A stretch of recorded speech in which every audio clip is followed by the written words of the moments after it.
कौन हरे, तुमरे बिना संकट कौन हरे।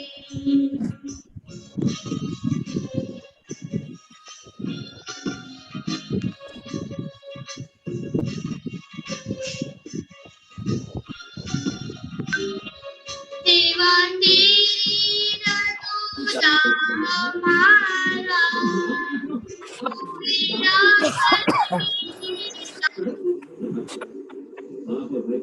सहारा। सेवा तेरी न दूजा हमारा, तू ही आकर के देता सहारा। जो विपदा आई पल में मिट जाए, जो विपदा आई पल में मिट जाए। तुम्हें बिना संकट कौन हरे, तुम्हारे बिना संकट कौन हरे।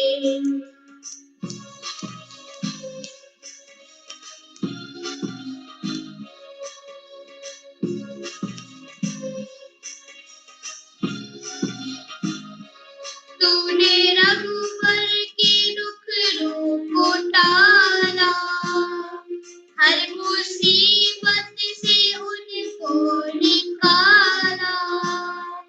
तूने रघुवर के दुख रूप टाला, हर मुसीबत से उनको निकाला।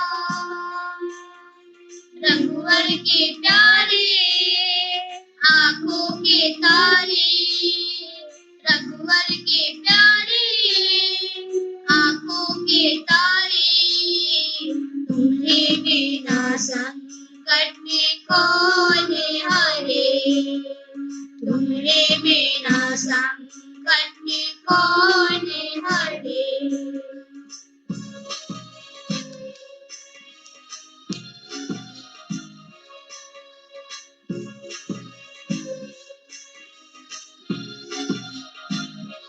अपने भक्तों के दुखड़े मिटाते, हर आफत से हमको बचाते।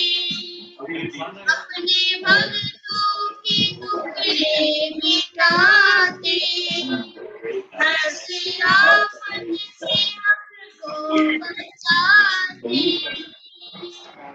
कृपायु रखना थामे तू रखना, कृपायु रखना थामे तू रखना।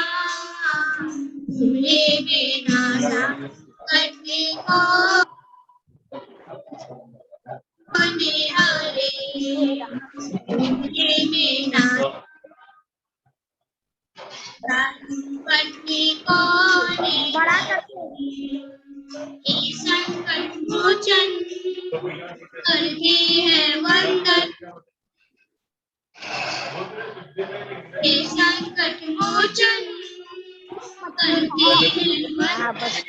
तुम्हें बिना संकट कौन हरे, तुम्हें बिना संकट कौन हरे। सारा सरवाले रानीगंज वाले, साला सरवाले रानीगंज वाले। तुम्हारे बिना संकट कौन हरे, तुम्हारे बिना संकट कौन हरे।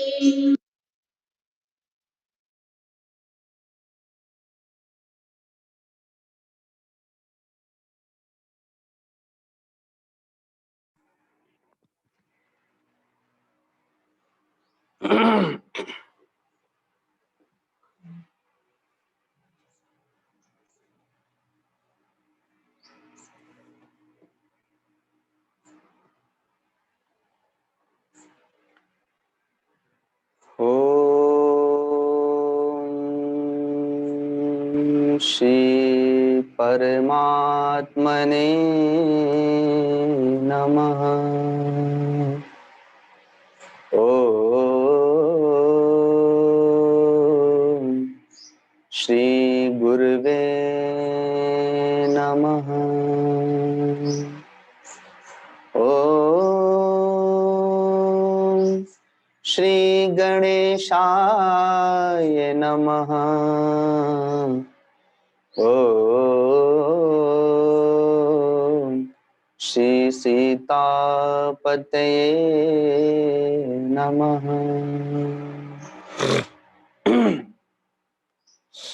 गुरुर्ब्रह्मा गुरुर्विष्णु गुरुर्देवो महेश्वर, गुरुर्साक्षात् परं ब्रह्म तस्मै श्री गुरुवे नमः।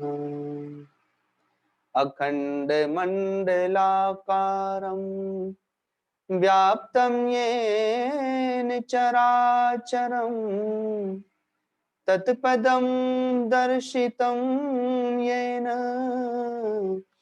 तस्मै श्री गुरुवे नमः।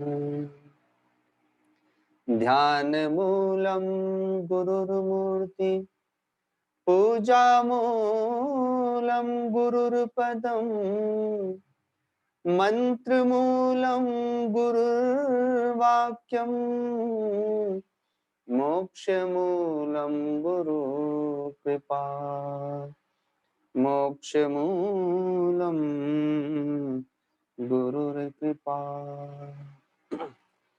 इसको बंद करके ऊपर वाला चला दो 1 नंबर पर।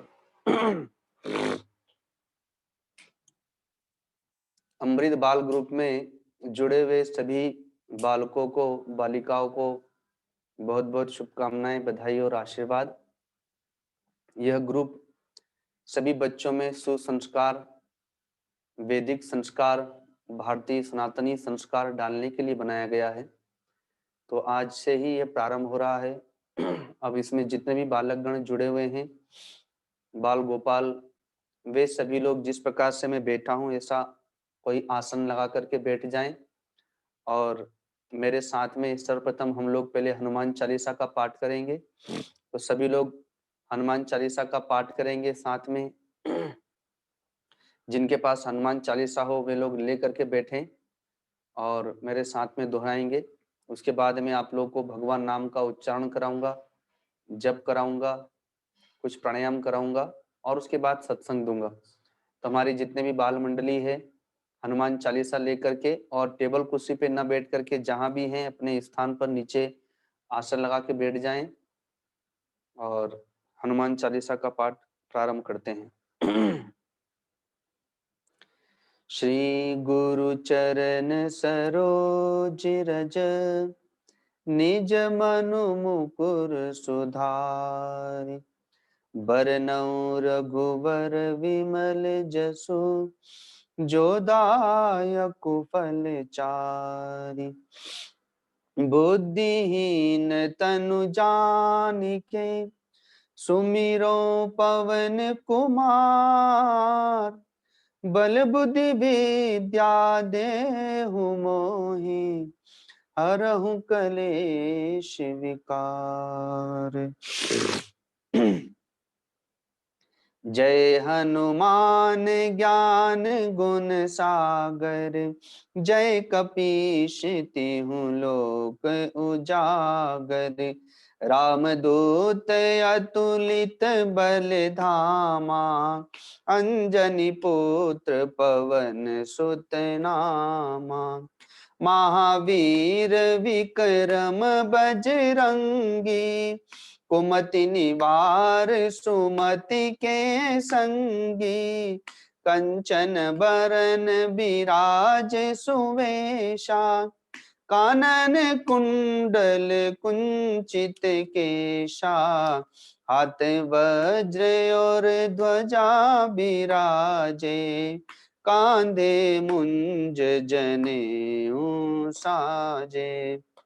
शंकर सुवन केशरी नंदन, तेज प्रताप महाजगवंदन, विद्यावान गुणी अति चातुर, राम काज करिबे को आतुर, प्रभु चरित्र सुनिबे को रसिया, राम लखन सीता मन बसिया, सूक्ष्म रूप धरि सियहि दिखावा, विकट रूप धरि लंक जरावा, भीम रूप धरि असुर संहारे, रामचंद्र जी के काज सवारे, लाय सजीवन लखन जियाए, श्री रघुबीर हरषि उर लाए, रघुपति कीन्ही बहुत बड़ाई, तुम मम प्रिय भरतहि सम भाई, सहस बदन तुम रो यश गावें, अस कहीं श्रीपति कंठ लगावें, सनकादिक ब्रह्मादि मुनीषा, नारद सारद सहित अहिसा, जम कुबेर दिगपाल जहाते, कवि कोविद कहि सके कहाते, तुम उपकार सुग्रीव ही कीन्हा, राम मिलाय राजपद दीन्हा, तुमरो मंत्र विभीषण माना, लंकेश्वर भय सब जग जाना, जुग सहस्त्र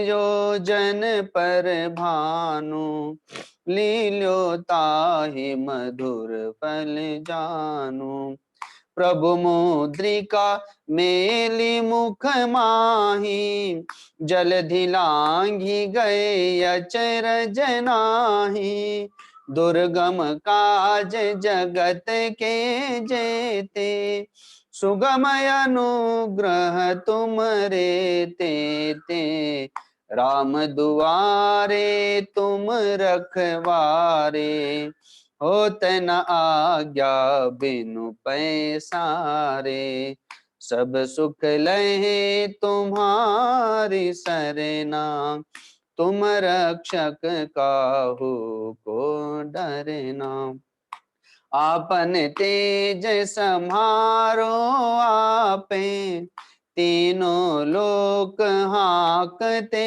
कापे, भूत पिशाच निकट नहीं आवे, महावीर जब नाम सुनावे, नासे रोग हरे सब पीरा, जपत निरंतर हनुमत बीरा, संकट ते हनुमान छुड़ावे, मन क्रम बचन ध्यान जो लावे, सब पर राम तपस्वी राजा, तिनके काज सकल तुम साजा, और मनोरथ जो कोई लावे, सोई अमित जीवन फल पावे, चारों जुग परताप तुम्हारा,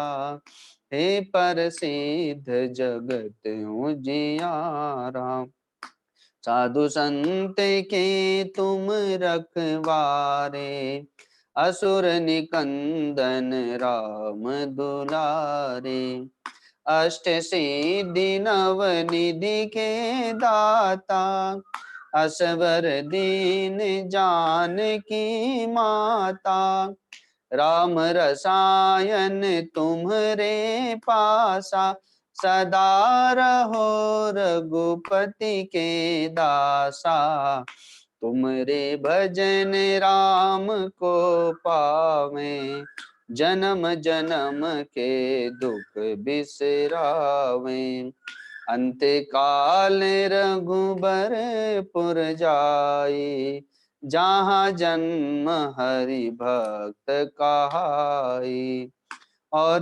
देवता चेतन धरई, हनुमत से सर्व सुख करई, संकट कटे मिटे सब पीरा, जो सुमिरे हनुमत बलबीरा। जय जय जय हनुमान गोसाई, कृपा करहु गुरुदेव की नाई। जो सत बार पाठ कर कोई, छूटहि बंदी महा सुख होई। जो यह पढ़े हनुमान चालीसा, होय सिद्धि साखी गौरीसा। तुलसीदास सदा हरि चेरा, कीजय नाथ हृदय मह डेरा। कीजय नाथ हृदय मह डेरा। पवन तनय संकट हरण, मंगल मूरति रूप। राम लखन सीता सहित, हृदय बसहु सुरभूप। सियावर रामचंद्र भगवान की, सद्गुरुदेव भगवान की, श्री पवन पुत्र हनुमान जी महाराज की, श्री आनंदेश्वर महादेव की। ओम नमः पार्वती पते हर हर महादेव।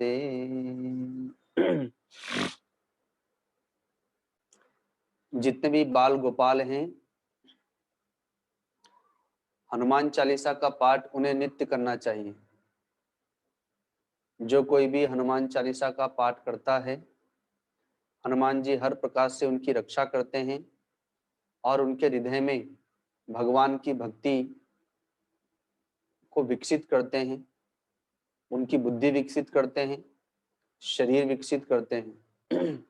तो इसलिए आज से जो बच्चे, जो बालक अभी तक पाठ नहीं कर रहे होंगे, तो वे भी आज से कम एक हनुमान चालीसा का पाठ तो प्रारंभ कर दें। 1.25 करोड़ हनुमान चालीसा का पाठ का महायज्ञ चल रहा है, जिसमें बड़े लोग पाठ कर रहे हैं, लेकिन जो बालक हैं, बालिका हैं, वे लोग पाठ नहीं कर रहे हैं। तो इसका मैंने प्रभाव यह देखा है, गुजरात में अहमदाबाद में एक परिवार में जो गुरुदेव के भक्त हैं, वहां मेरा आना जाना होता है। तो 2 छोटे छोटे बालक बालिका हैं, जुड़वा भाई बहन हैं, 2.5 वर्ष की अवस्था में उन्होंने बिना देखे हनुमान चालीसा का पाठ सुनाया। जब मैं वहां पर गया तो वे लोग दौड़ के आए, मैंने उनसे पूछा कि तुम लोग को क्या आता है, तो वो दोनों हंसते हुए कहते हैं कि हनुमान चालीसा का पाठ। तो वे लोग से मैंने कहा कि सुनाओ।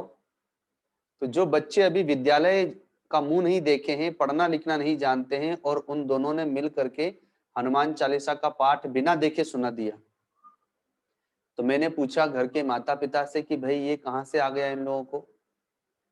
तो माँ ने कहा कि घर का सारा काम करके रात को 10 बजे जब मैं फ्री होती हूँ तो सब बच्चों को लेकर के अपने पति के साथ बैठ जाती हूँ मंदिर में, और 11 बार ताली बजा बजा कर हनुमान चालीसा का पाठ हम लोग करते हैं।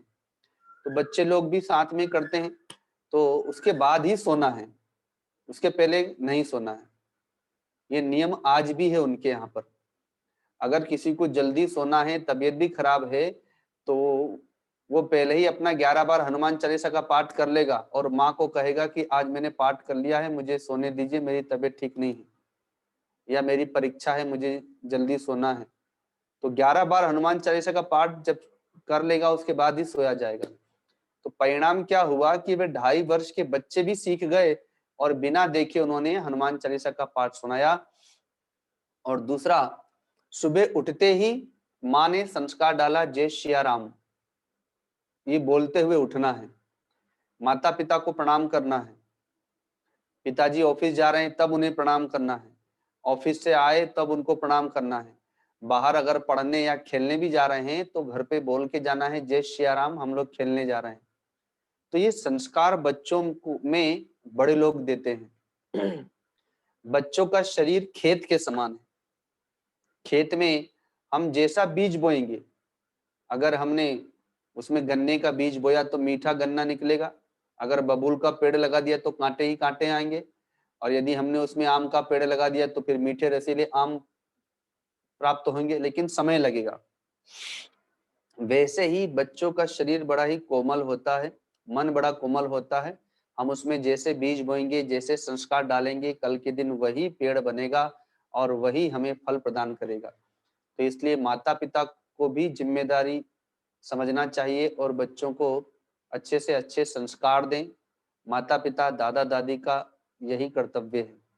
तो इसलिए आज से जो भी बाल ग्रुप में जुड़े हुए हमारे बाल गोपाल हैं, बालिकाएं हैं, उन्हें कम से कम एक बार हनुमान चालीसा का पाठ तो करना ही करना है।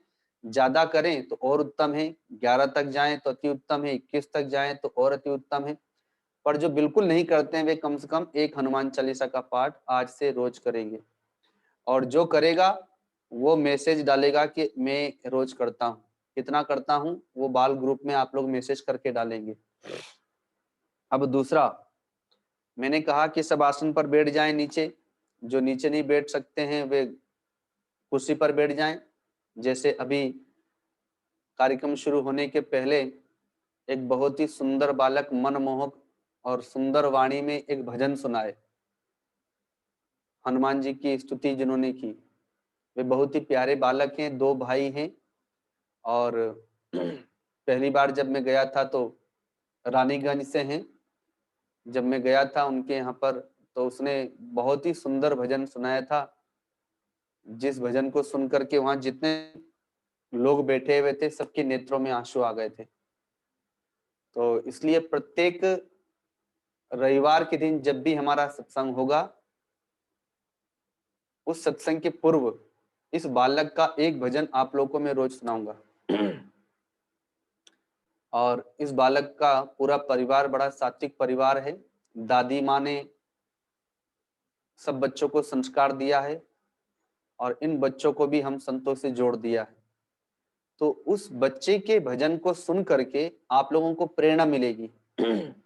आज किसी भी बालक से पूछा जाए तो उसे फिल्मी धुन के गीत याद हैं, फिल्म के, उसे कविताएं याद हैं, उसे इंग्लिश की कविताएं याद हैं जो विद्यालय पढ़ने जाता है, जोनी जोनी यस पापा, लेकिन उसको भगवान का भजन एक भी नहीं आता। तो जब व्यक्ति पर कष्ट आएगा तो भगवान को कैसे पुकारेगा वो? माँ द्रौपदी पर कष्ट आया, भरी सभा में उसे पीड़ित करने लगे तो उसने भगवान को पुकारा, प्रार्थना की। तो जब हमें प्रार्थना ही नहीं आएगी, भजन ही नहीं आएगा, तो हम भगवान को कैसे पुकारेंगे? तो इसलिए आइए बैठिए, और पहले आपको आज एक नाम का जप सिखा रहा हूं। हर रविवार के दिन अलग अलग नाम का जप सिखाऊंगा। तब तक के लिए आप 1 सप्ताह तक इसी को करेंगे। रोज आप लोगों को उठ करके सुबह में स्नान करके बड़े बूढ़ों को प्रणाम करके और मंदिर में बैठना है और हनुमान चालीसा करना है, और उसके बाद फिर ये जप करना है। अगले सप्ताह दूसरा जप बताऊंगा, इस बार इस जप को आप सीखिए। भगवान शिव का ये जप है। मेरे साथ आप लोग भी दोहराएंगे थोड़ी देर के लिए। ओम नमः शिवाय, ओम नमः शिवाय, ओम नमः शिवाय, ओम नमः शिवाय, ओम नमः शिवाय, ओम नमः शिवाय, ओम नमः शिवाय, ओम नमः शिवाय। इस मंत्र को कम से कम 1 मिनट तक आपको जप करना है और फिर उसके बाद जोर से श्वास भरेंगे।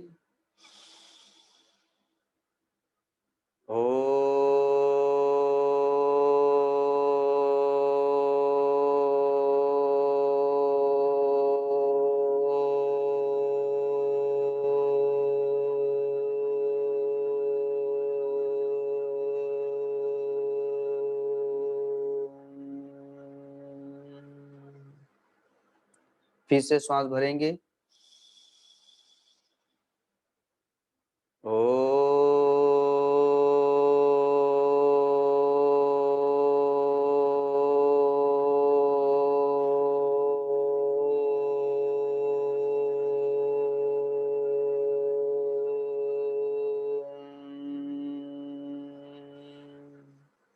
एक बार फिर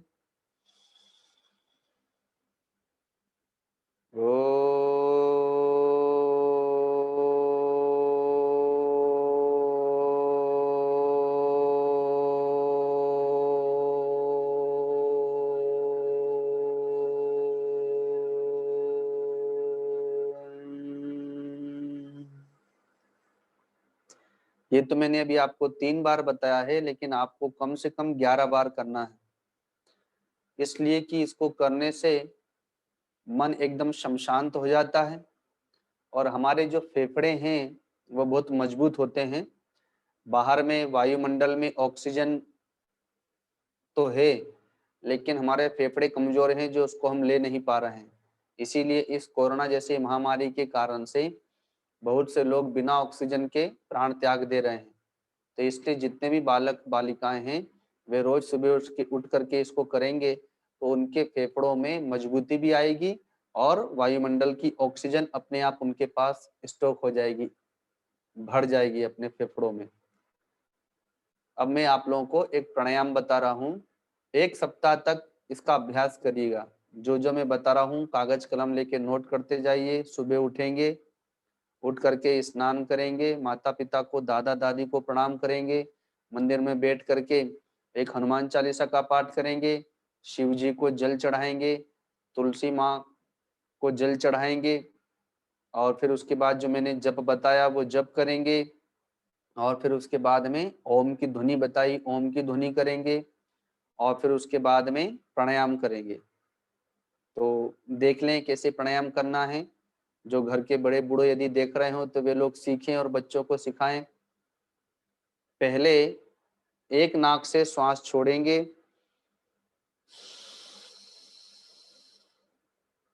सारी श्वास छोड़ दी इससे, अब इसी से भरेंगे। अब दूसरी तरफ निकालेंगे, फिर इधर से वापस भरेंगे। अब पहली तरफ निकाल देंगे। ये एक हुआ। इसको 10 बार करना है। एक बार फिर से समझा रहा हूं, फिर से देख लीजिए। पहले इस नाक से सारी श्वास छोड़ देंगे, फिर इसी से भरेंगे, दूसरी तरफ निकालेंगे, फिर दूसरी तरफ से भरेंगे, फिर वापस पहली ओर निकाल देंगे। इसको नाड़ी शोधन कहते हैं, अनुलोम विलोम भी कहते हैं। इसको 10 बार करिए। जो बड़े लोग हैं वे लोग भी करें। अभी हम लोगों ने आश्रम में नियम लगा दिया है, सुबह में बच्चे बूढ़े जवान माताएं सभी लोग सत्संग भवन में आ जाते हैं। यहाँ तक कि हमारा स्टाफ भी आ जाता है, महात्मा, विद्यार्थी, भक्तगण, और 6 से 7 1 घंटा तक आसन और प्राणायाम सब करते हैं और फिर उसके बाद में पंचगव्य पीते हैं, जिससे कि उनका शरीर स्वस्थ रहे, निरोगी रहे। तो आप लोग भी इन सब को करेंगे, प्रमाद नहीं करेंगे। अपना सारा समय केवल आप लोग टीवी और मोबाइल में दे रहे हैं। 1 साल बीत गया, 1 साल में विद्यालय तो चले नहीं, लेकिन आपका मोबाइल बहुत चला तो उससे आपके शरीर का पतन हो रहा है, आपकी बुद्धि का पतन हो रहा है, आपकी वाणी का पतन हो रहा है, शरीर रजोगुणी तमोगुणी हो रहा है। तो इसलिए टीवी और मोबाइल का भी एक समय होना चाहिए, एक समय सारणी बनाइए, समय सारणी के अनुसार रहिए। कब उठना है, कब सोना है, कब खाना है, कब नहाना है, कब आसन प्राणायाम ध्यान पूजा पाठ करना है, कब थोड़ा घर का काम करना है, कब सबके बीच में बैठ करके गपशप करना है, वो सबका एक समय होना चाहिए। सारा समय केवल मोबाइल में चला जा रहा है, समय बड़ा कीमती है। तो इसलिए सभी बाल गोपालों, आप लोग सावधान हो जाएं। तो ये मैंने आप लोगों को जप बताया, प्राणायाम बताया, ओम की धुनी बताई, हनुमान चालीसा का पाठ बताया। अब एक प्रार्थना बता रहा हूं, अगर याद रहे तो देखिएगा, नहीं तो कम से कम सुन तो लीजिए। भगवान के सामने बैठे हैं और उनसे प्रार्थना करते हुए कहेंगे, ओम अस्तो मा सद्गमय तमसो मा ज्योतिर्गमय मृत्योर्मा अमृतं गमय। ओम शांति शांति शांति। तो इसका अर्थ समझा देता हूं। भगवान से प्रार्थना करना है। ये तो मैंने संस्कृत में गाया, लेकिन इसकी हिंदी प्रार्थना बताता हूं कि हे प्रभु, मुझे असत्य से सत्य की ओर ले चलिए। मुझे पता नहीं है कि सत्य क्या है और असत्य क्या है, पर आपको पता है। जैसे माँ और पिता उंगली पकड़ करके चलना सिखाते हैं, बोलना सिखाते हैं, खाना पीना सिखाते हैं, कर्म करना सिखाते हैं, वैसे ही आप भी मुझे असत्य क्या है और सत्य क्या है ये दिखाकर असत्य से सत्य की ओर ले चलिए। मैं सत्यवादी बनूं, मैं धर्मात्मा बनूं, मैं दानवीर बनूं, मैं सबकी आज्ञा का पालन करने वाला बनूं। असत्यता मुझसे दूर हो जाए और सत्यता मुझे स्वीकार करे। हे प्रभु, मुझे असत्य से सत्य की ओर ले चलिए। असत्यवादियों से, असत्यवादी लोगों से दूर सत्यवादी लोगों की तरफ ले चलिए। मेरे मन में जो विषयता है, मेरे मन में जो संसार के प्रति आकर्षण है, जो असत्य है, वहां से हटाकर हे प्रभु मुझे सत्य की ओर ले चलिए।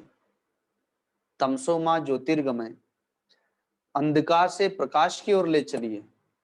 अंधेरे में रास्ता नहीं दिखाई देता, तो किधर जाएं कैसे जाएं समझ नहीं आता। कहीं गड्ढा है उसमें गिर जाएंगे, कहीं पत्थर है ठोकर लग जाएगी, तो अंधेरे में बड़ा कष्ट है। अतः हे प्रभु, मैं अंधकार में जी रहा हूं, मुझे प्रकाश की ओर ले चलिए। मेरी बुद्धि में प्रकाश दीजिए। मुझे क्या करना चाहिए ये मुझे सिखाइए, बताइए। मृत्यु मां अमृतम गमय, हे प्रभु, सारे लोग मृत्यु के ग्रास हैं, सब मृत्यु की तरफ ही जा रहे हैं। जन्मदिन मनाते हैं कि मैं 5 साल का हो गया, 10 साल का हो गया, 15 साल का हो गया, जबकि वो अपनी मृत्यु की तरफ ही बढ़ रहा है। लेकिन हे प्रभु, मैं आपकी शरण में हूं, मैं मृत्यु की तरफ ना बढ़ूं, मैं शरीर जैसे जैसे बढ़े तो मैं आपकी तरफ बढ़ूं, मृत्यु की तरफ ना बढ़ूं। जितने भी विषयी हैं, जितने भी संसारी हैं, वे कीड़े मकोड़ों के समान जन्मते और मरते हैं, लेकिन भक्त तो आपके लिए जीवन जीता है। अतः वो आपकी तरफ ही बढ़ रहा है। उसका प्रत्येक कदम, उसकी प्रत्येक श्वास, उसका प्रत्येक विचार हे प्रभु आपकी तरफ ही है, और आप अमृतमय हैं। अतः हे प्रभु, मुझे मृत्यु से अमृत की ओर ले चलिए। ऐसी भगवान से प्रार्थना करना सीखना है। आपको प्रत्येक रविवार के दिन एक प्रार्थना सिखाऊंगा। अभी इसमें से जितनी भी समझ में आई हो उसे भगवान के सामने रोज कहना है कि प्रभु मुझे असत्य से सत्य की ओर ले चलें, मुझे अंधकार से प्रकाश की ओर ले चलें, मुझे मृत्यु से अमरता की ओर ले चलें, अमृत तत्व की ओर ले चलें। उसके उपरांत क्या प्रमाण है कि भगवान है? बच्चों को कैसे पता चले कि भगवान है? क्योंकि आज के समय में जो बड़े बच्चे हैं, जो 12वीं क्लास में या कॉलेज में या 10th में पढ़ रहे हैं, और सामने कोरोना जैसी महामारी आके खड़ी हो गई, जिस कारण से विद्यालय बंद हैं। बहुत सारे कॉलेज पढ़ करके अब सर्विस करने वाले ही थे कि महामारी के कारण से सारा विश्व बंद हो गया, तो ना उनकी सर्विस ही लग पाई, तो इसलिए उनका भविष्य अंधकार में उन्हें दिखाई दे रहा है। जो कॉलेज पढ़ भी रहे हैं उन्हें भी अपना भविष्य अंधकार में दिखाई दे रहा है, क्या होगा क्या होगा, ना शादी हो रही है, ना सर्विस लग रही है, अब क्या होगा क्या होगा। तो जिसके पास में भगवान का आधार नहीं है वे लोग डिप्रेशन में जा रहे हैं मानसिक तनाव के कारण से, और जहर खा रहे हैं। जिस बच्चे के पास में भगवान आधार है तो वे भगवान के भरोसे अपने जीवन को चला रहे हैं, भगवान के भरोसे अपना जीवन छोड़ दे रहे हैं कि प्रभु को जो करना होगा अच्छा ही करेंगे। होई है सोई जो राम रचि राखा, को करी तर्क बढ़ावे साखा। इसलिए बड़े बच्चों के लिए है कि वे भगवान को समझें कि भगवान है और भगवान ने ही सृष्टि बनाई है और वे ही इसका संचालन कर रहे हैं। अनुकूलताएं प्रतिकूलताओं में वे लोग विचलित न हो, तो भगवान है और अवश्य है। इसके 2-3 उदाहरण मैं आप लोगों को देता हूं, जिससे कि छोटे और बड़े बच्चों में भगवान के प्रति दृढ़ आत्मविश्वास हो और वे अपने तनाव को, अपनी अशांति को, अपनी बेचैनी को भगवान के चरणों में समर्पित कर सकें। अगर भगवान को नहीं मानेंगे तो एक तो नास्तिकता आएगी, और जब अपार प्रतिकूलता आ जाएगी तो अब वो बेचैन हो जाएंगे और डिस्टर्ब हो जाएंगे, अर्थात डिप्रेशन में चले जाएंगे और इस कारण से आत्महत्या तक कर बैठेंगे। तो बाल्यावस्था में अपने जीवन की सत्य घटना सुनाता हूं कि जब पहली बार विद्यालय पढ़ने के लिए गया तो 5 वर्ष की उम्र में माँ ने एडमिशन कराया था प्राइवेट विद्यालय में। अब वो भी सुन लीजिए, सरकारी विद्यालय में 2-4 दिन के लिए गया था, उसके बाद वहां से निकाल के मुझे उन्होंने प्राइवेट विद्यालय में डाल दिया, जबकि वो स्वयं अनपढ़ हैं, वो कुछ पढ़ी लिखी नहीं है। जब चिट्ठी वगैरह आती थी तो हम लोग पढ़ करके सुनाते थे उनको, मामा घर से अगर चिट्ठी आती थी तो जो स्वयं पढ़ी लिखी नहीं है, उस माँ ने देखा कि सरकारी विद्यालय में तो पढ़ाई नहीं हो रही है और बच्चे बड़े कुसंस्कारी हैं, बच्चे छोटे छोटे गालियां देना सीख रहे हैं। तो वो जब वो लेकर के गई नाम लिखाने के लिए, तो वहां का माहौल तो देख ही लिया था। 2-4 दिन देखा तो सोचा कि बच्चा बिगड़ जाएगा, इसलिए वहां से निकालकर प्राइवेट विद्यालय में डाला और रोज छोड़ने के लिए जाती थी। तो रोज तो उसके पास समय नहीं था, 2-4 दिन आदत डालने के लिए केवल छोड़ने के लिए गई। आधा किलोमीटर पड़ता था घर से विद्यालय, पैदल जाना होता था। तो मार्ग में बिल्कुल सुनसान रास्ता पड़ता था और वह सुनसान रास्ता ऐसा था कि रास्ते के पास में ही खेत था और उस खेत में जो डिलीवरियां होती हैं और अगर माने जब बच्चे होते हैं माँ के गर्भ से और अगर बच्चे मर गए तो उनको स्मशान में नहीं ले जाते, स्मशान दूर पड़ता था, उनको उसी स्थान पर ला करके और दफना दिया जाता था, अर्थात गड्ढा खोद के उसमें डाल दिया जाता था। तो उस स्थान से रात में कोई भी अकेला नहीं निकलता था, उसे डर लगता था, यह सोच करके कि यहाँ पर बच्चों को गाड़ा जाता है तो बच्चों की आत्मा होगी, तो इसलिए बड़े लोग भी एकांत अकेले जाने में उधर डरते थे। हाँ, दिन में वो रास्ता चलता रहता था लेकिन एकांत वाला रास्ता था। तो माँ रोज घर से विद्यालय छोड़ने जाती थी, आधा किलोमीटर पैदल हम लोग चलते थे, गाँव का शरीर है। और थोड़ी दूर गाँव आधा किलोमीटर के उस रास्ते में थोड़ी दूरी जाने पर एक देवी का मंदिर पड़ता था, अन्नपूर्णा देवी। तो वहां पर वो प्रतिदिन कहती थी कि यहाँ प्रणाम किया करो, आते जाते दोनों समय, स्वयं भी करती थी, कराती थी और कहती थी कि मैं तो रोज आऊंगी नहीं, अब तुमको इसी माँ के भरोसे आना जाना है, डरना नहीं और सीधे घर आना और सीधे विद्यालय जाना, इधर उधर रुकना नहीं। तो केवल 2-4-5 दिन ही उसने मुझे मंदिर में आना जाना सिखाया और स्कूल से घर, घर से स्कूल जाने का मार्ग दिखा दिया। उसके बाद अब वो अपने घर कार्य में लग गई। तो मैं प्रतिदिन आता जाता रहा और लगभग पहली क्लास से लेकर 8वीं क्लास तक अर्थात 8 साल में लगातार उसी रास्ते पर आता जाता रहा और वहां पर प्रणाम करता रहा। तो वह जो संस्कार था मेरे पास में कि विद्यालय जाने से पहले भी और विद्यालय से घर आने के समय में मंदिर में जाकर के प्रणाम करना, परिणाम ये हुआ कि जब 8वीं क्लास जब मैं पढ़ रहा हूँ तो 8 5 13 साल का शरीर हो गया था, उम्र 13 साल की हो गई होगी। तो 13-14 साल में जिस रास्ते पर रात में आने जाने में बड़े लोगों को भी डर लगता था, उसी रास्ते पर कभी मुझे जरूरत पड़ती थी तो रात को मैं अकेला वहां से पैदल भी गुजर जाता था, क्योंकि अब मुझे भय नहीं लगता था।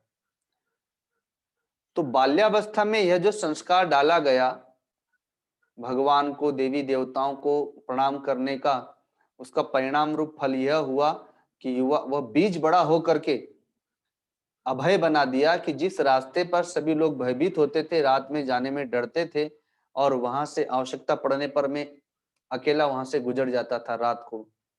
यद्यपि दूसरे रास्ते थे वहां से निकलने के, जो गांव के बीच शहर में से होकर के जाते थे, भीड़ वाले इलाके से जाते थे, पर मैं जान करके देखने के लिए कि यहाँ क्या चीज है या क्या चीज से भयभीत होना, जब देवी जी बैठी हैं तो, और मैं वहां से गुजर जाता था, मुझे भय नहीं लगता था और कुछ हुआ भी नहीं।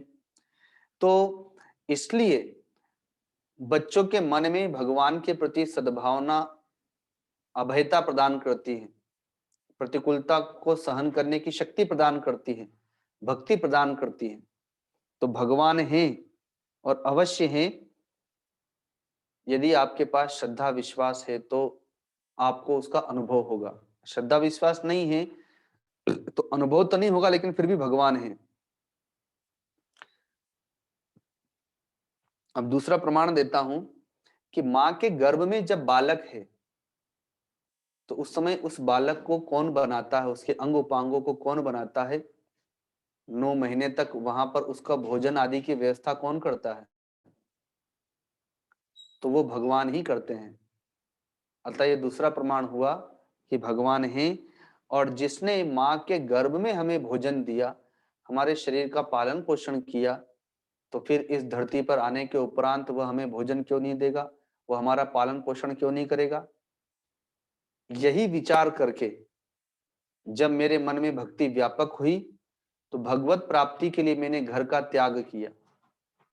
जब मैं वहां से घर से चला तो पहली बार ही घर छोड़ करके ऋषिकेश के लिए निकला, तो पहली बार ट्रेन में चढ़ा था। मैंने ट्रेन क्या होती है देखा भी नहीं था, तो पहली बार ट्रेन पर चढ़ा। किसके भरोसे? भगवान के भरोसे। उस समय ना मेरे पास खाने को कुछ था, ना पहनने को कुछ था, केवल एक जोड़ वस्त्र लेकर के चला था। कहाँ रहूंगा, क्या खाऊंगा, आदि आदि कुछ चिंता नहीं थी, भगवान के भरोसे चला और भगवान ने सद्गुरु दिए, जहां पर सब प्रकार की व्यवस्थाएं प्राप्त हुई, साधना प्राप्त हुई। तो ये प्रमाण है कि भगवान है, अतः भगवान के भरोसे अपना जीवन जीना चाहिए। अब शास्त्र का प्रमाण देता हूं। जब भक्त प्रहलाद मां के गर्भ में है, उसी समय देवर्षि नारद जी ने ओम नमो भगवते वासुदेवाय मंत्र दे दिया, अर्थात गुरु मंत्र दे दिया। भक्त प्रहलाद मां के गर्भ में ही उस नाम का जप कर रहे हैं, क्योंकि बीज पड़ गया।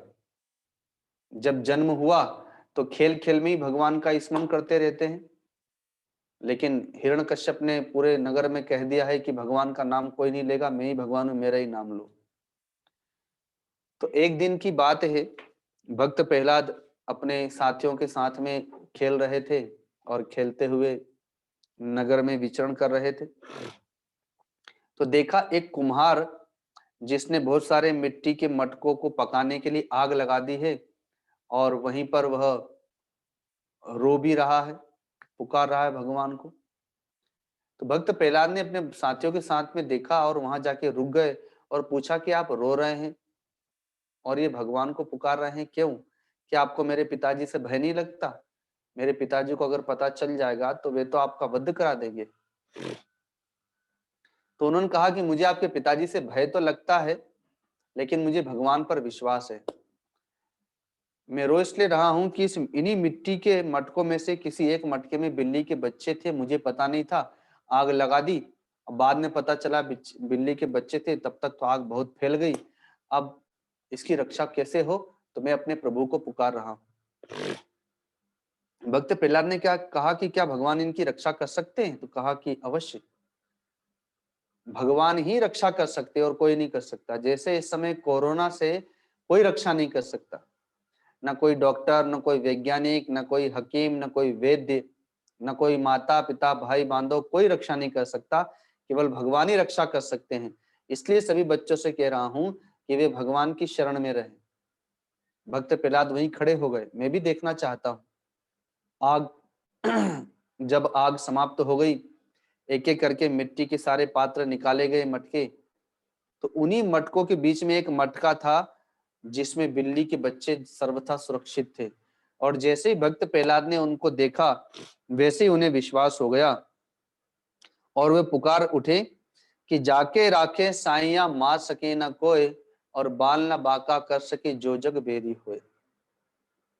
और तभी उन्होंने प्रेम भाव में भर करके एक भजन गाया।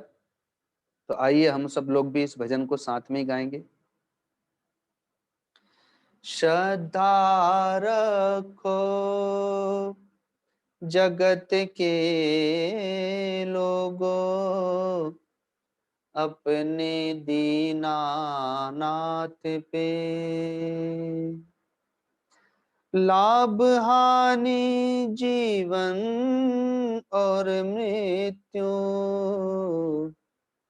सब कुछ उसके हाथ में। कि मारने वाला है भगवान, बचाने वाला है भगवान, मारने वाला है भगवान, बचाने वाला है भगवान। बाल न बांका होता उसका, बाल न बांका होता उसका, रक्षक दया निदान, मारने वाला है भगवान, बचाने वाला है भगवान। त्याग दो रे भाई फल की आशा, स्वार्थ बिना प्रीति जोड़ो, कल क्या होगा इसकी चिंता, जगत पिता पर छोड़ो। क्या होनी है क्या अनहोनी, क्या होनी है क्या अनहोनी, सबका उसको ज्ञान, मारने वाला है भगवान, बचाने वाला है भगवान, मारने वाला है भगवान, बचाने वाला है भगवान।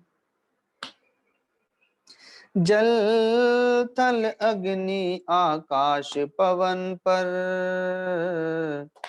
केवल उसकी सत्ता।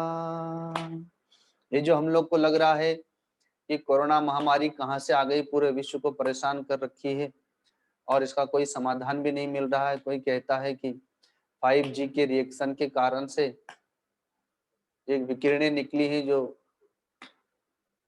सबके लिए काल बन गई है। कोई कहता है चाइना ने कुछ छोड़ा है, लेकिन ऐसा कुछ भी नहीं है, क्योंकि भगवान के बिना तो यहाँ का एक पत्ता भी नहीं डोल सकता। जन्म और मृत्यु केवल भगवान के हाथ में है। ये भगवान का ही बाण है जो कोरोना बन करके निकला है। इस धरती पर जब पाप बढ़ रहा है तो भगवान संतुलन करने के लिए ऐसा किए हैं। अतः जो कोई भी भक्त भगवान की शरण में जाएगा उसी की रक्षा होगी। इसीलिए कहते हैं कि जल थल अग्नि आकाश पवन पर, केवल उसी की सत्ता, प्रभु इच्छा के बिना यहाँ पर हिल न सके एक पत्ता, उसी का सोचा यहाँ पे होता, उसी का सोचा यहाँ पे होता, उसकी शक्ति महान, मारने वाला है भगवान, बचाने वाला है भगवान, मारने वाला है भगवान, बचाने वाला है भगवान। बाल न बांका होता उसका, बाल न बांका होता उसका, रक्षक दया निदान, मारने वाला है भगवान, बचाने वाला है भगवान, मारने वाला है भगवान, बचाने। ऐसा सोच करके भक्तराज प्रहलाद तो अभय हो गए, और अभय हो करके भगवान का भजन करने लगे। अब पिताजी से उनको भय नहीं लगा। तो वैसे ही ऐसा सोच करके सभी भक्तों को, सभी बालकों को भगवान की शरण में चले जाना चाहिए और अभय होकर के अपना कर्तव्य कर्म करना चाहिए। ना कोरोना से, ना अन्य किसी आदि व्याधियों से डरना चाहिए। हाँ, सुरक्षा की दृष्टि से नियमों का पालन करना चाहिए, लेकिन भगवान के भरोसे जीवन जीना चाहिए। तो यह अमृत बाल ग्रुप बच्चों को अच्छे संस्कार देने के लिए, शिक्षा देने के लिए बनाया गया है, और शिक्षा और दीक्षा दोनों देने के लिए बनाया गया है। शिक्षा वह जो पढ़ाई की जाए और दीक्षा वह जो आचरण में उतारा जाए। तो इसलिए कुछ वर्ष पूर्व में गुजरात में एक हलवद नाम की जगह है, तहसील है, वहां गया था एक भक्त के यहाँ पर। बड़ा परिवार था, 35 सदस्यों का बड़ा परिवार, घर में 8-10 छोटे छोटे बच्चे। तो रोज शाम को प्रसाद पाने के बाद वो इकट्ठे होते थे, मेरे पास आते थे, मैं उनसे पूछता था। तो वो कभी हनुमान चालीसा सुनाते थे, कभी कुछ सुनाते थे, कभी कोई भजन सुनाते थे, उन लोगों को मैं सिखाता था। तो मैंने एक दिन उनसे पूछा कि अच्छा बताओ, भगवान श्री राम कितने भाई थे? तो सबने बता दिया 4 भाई थे। अब नाम क्या है? तो नाम भूल गए। तो मैंने, और वो जो बच्चे थे वो 3 साल से लेकर के 12 साल तक के बच्चे थे, उम्र वाले। बाद में घर में सत्संग हुआ तो सब बड़े लोग भी आए। तो मैंने उन लोगों से कहा कि आप लोगों के बच्चों को ये अपने भगवान के नाम का भी पता नहीं है कि हमारे भगवान के क्या क्या नाम हैं और उनके कौन कौन भाई थे। तो जिनको नाम का ही पता नहीं है, भाइयों का ही पता नहीं है, तो आचरण का पता क्या होगा, चरित्र का पता क्या होगा? और जब तक आचरण और चरित्र का पता नहीं होगा, तब तक अपना आचरण और चरित्र वो कैसा बनाएंगे फिर? अभी इनसे पूछ लीजिए तो इनको फिल्मों का सब पता है, कौन हीरो है कौन विलन है सब पता है। तो फिर तो वैसा संस्कार पड़ेगा तो वैसा ही बनेंगे। इसलिए इस अमृत बाल ग्रुप का जो विमोचन हुआ है वो इसी कारण हुआ है। तो आज मैं बच्चों को होमवर्क दे रहा हूं, अर्थात एक प्रश्न कर रहा हूं, और इस प्रश्न का उत्तर वे लोग अमृत बाल ग्रुप में देंगे। वहां पर प्रश्नोत्तरी चलेगी। मैं प्रतिदिन या जब मुझे कुछ विचार आएगा तो प्रश्न करता रहूंगा, आप लोग उसका उत्तर देते रहेंगे। आप लोग भी कोई प्रश्न करना चाहें तो अमृत बाल ग्रुप पर प्रश्न कर सकते हैं, उसका उत्तर आपको वहीं मिलेगा। तो आज का प्रश्न है कि भगवान श्री राम कितने भाई हैं और क्रम से उनका क्या नाम है?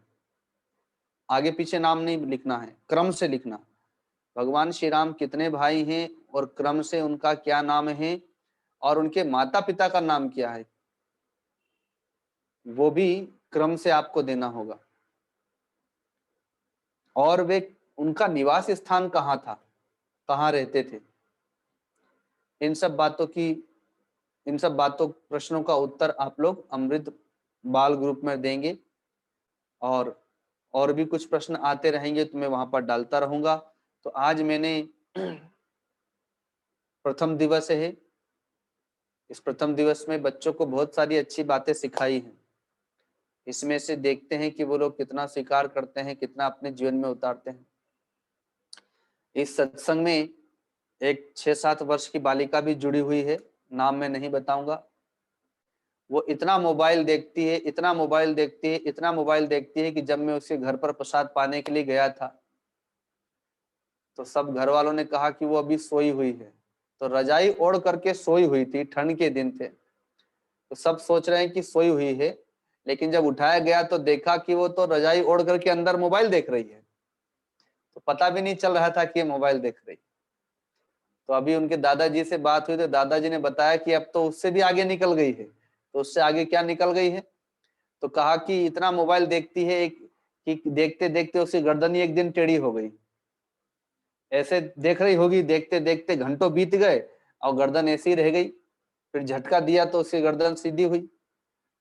तो आप लोग मोबाइल में अपना समय इतना बर्बाद कर रहे हैं, इतना बर्बाद कर रहे हैं कि आंखें भी बर्बाद, बुद्धि भी बर्बाद, तो आपका तो जीवन ही बर्बाद हो जाएगा। इसलिए इस अमृत बाल ग्रुप से जुड़िए, इसमें अच्छे संस्कार सीखिए और अच्छा बनिए, बुरा मत बनिए। मोबाइल आपको पता नहीं क्या बना देगा। एक अच्छे पुत्र बनिए, अच्छे भाई बनिए, अच्छे विद्यार्थी बनिए, अच्छे शिष्य बनिए, अच्छा पोता बनिए और बड़े होंगे तब अच्छे पति बनिएगा, तभी तो अच्छे पति बन पाएंगे। और बड़े होंगे तभी जाके अच्छे पिता बन पाएंगे। जब बचपन से बुरे होते गए तो बड़े होते होते फिर और बुरा भाई, बुरा पति, बुरा पिता, बुरा मित्र ये बन जाएंगे फिर। तो इसलिए अच्छाइयों को धारण करना सीखिए और बुराइयों को त्याग करना सीखिए। तो अब समय हो गया, आज प्रथम दिवस था। प्रथम दिवस में बहुत कुछ अच्छी बातें सिखाई गई सब बच्चों को। इसको आप लोग करिएगा जो मैंने बताया है। अब अगले रविवार को हम लोग फिर मिलेंगे इसी समय वही रहेगा 3 से 4 के बीच का। फिर कुछ अच्छी बातों को लेकर के आएंगे, अच्छे संस्कारों को लेकर के आएंगे। तब तक के लिए जो सिखाया उसे 7 दिन तक पालन करिए और जो प्रश्न दिया है उसका उत्तर भेजिए। बोलिए सदगुरुदेव भगवान की, गौ माता की, गंगा मैया की, सब संतों की, सब भक्तों की। ओम नमः पार्वती पते हर हर महादेव। जिन को प्रणाम करना हो वे लोग प्रणाम कर सकते हैं। प्रणाम गुरुदेव। प्रणाम गुरुदेव। प्रणाम गुरुदेव। प्रणाम गुरुदेव। प्रणाम गुरुदेव।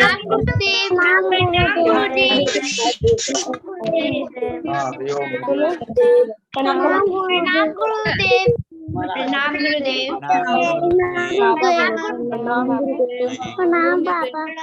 प्रणाम गुरुदेव। प्रणाम गुरुदेव।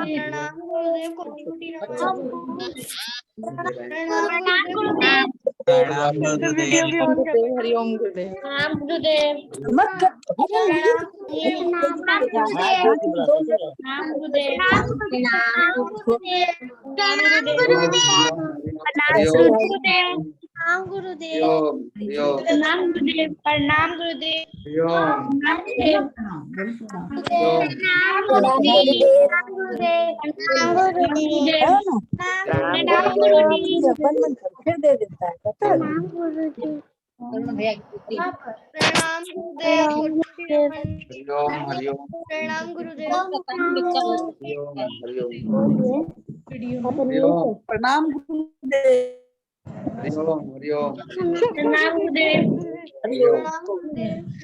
प्रणाम प्रणाम करिए।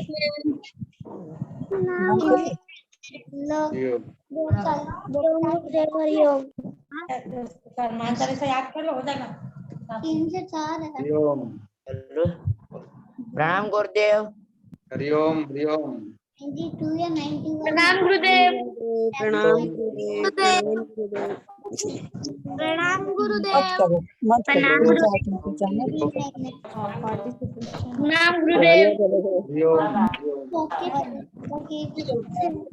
प्रणाम गुरुदेव। हरिओम। अब सब लोग बहुत बहुत आशीर्वाद। हरिओम हरिओम हरिओम।